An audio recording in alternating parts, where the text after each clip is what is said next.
ದೊಡ್ಡಬಳ್ಳಾಪುರ ನಗರದ ತಾಲೂಕು ಕಚೇರಿ ವೃತ್ತದಲ್ಲಿ ದಲಿತ ಮತ್ತು ಪ್ರಗತಿಪರ ಸಂಘಟನೆಗಳ ಒಕ್ಕೂಟದಿಂದ ಅಂಬೇಡ್ಕರ್ ಕುರಿತು ಕೇಂದ್ರ ಗೃಹ ಸಚಿವ ಅಮಿತ್ ಶಾ ನೀಡಿರುವ ಹೇಳಿಕೆ ಖಂಡಿಸಿ ಪ್ರತಿಭಟನೆ ನಡೆಸಲಾಯಿತು.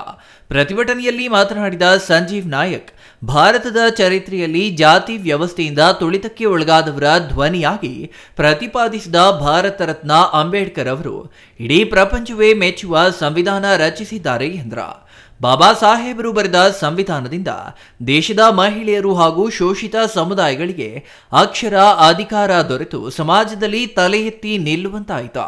ಆದರೆ ಈ ಸಂವಿಧಾನ ಹಾಗೂ ಅಂಬೇಡ್ಕರ್ ಅವರನ್ನ ಆರಂಭದಿಂದಲೂ ವಿರೋಧಿಸುತ್ತಾ ಬಂದ ಸಂಘ ಪರಿವಾರ ಮತ್ತು ಬಿಜೆಪಿ ಪರಿಷ್ಕರಣೆ ಎಂಬ ಹೆಸರಿನಲ್ಲಿ ಸಂವಿಧಾನ ಬದಲಾವಣೆಯ ಮಾತುಗಳನ್ನ ಆಡಿತ್ತು ಎಂದರು. ಪ್ರತಿಭಟನಾಕಾರರು ಕೇಂದ್ರ ಗೃಹ ಸಚಿವ ಅಮಿತ್ ಶಾ ಪ್ರತಿಕೃತಿ ದಯಿಸಿ ಆಕ್ರೋಶ ವ್ಯಕ್ತಪಡಿಸಿದರು. ದಲಿತ ಮುಖಂಡರಾದ ರಾಮಮೂರ್ತಿ ನೇರಳೆಘಟ್ಟ ಮಾತನಾಡಿ, ಕೇಂದ್ರ ಗೃಹ ಸಚಿವ ಅಮಿತ್ ಶಾ ಅವರು ಸದನದಲ್ಲಿ ಅಂಬೇಡ್ಕರ್ ಅವರನ್ನ ಅವಹೇಳನ ಮಾಡಿದ್ದಾರೆ. ಹಾಗಾಗಿ ಕೇಂದ್ರ ಗೃಹ ಸಚಿವ ಅಮಿತ್ ಶಾ ಅವರನ್ನ ಕೂಡಲೇ ಸಚಿವ ಸಂಪುಟದಿಂದ ವಜಾ ಮಾಡಿ ಅವರ ವಿರುದ್ಧ ಸೂಕ್ತ ಕ್ರಮ ಕೈಗೊಳ್ಳಬೇಕೆಂದು ಆಗ್ರಹಿಸಿದರು. Mahesh, CTV news, Doddaballapura.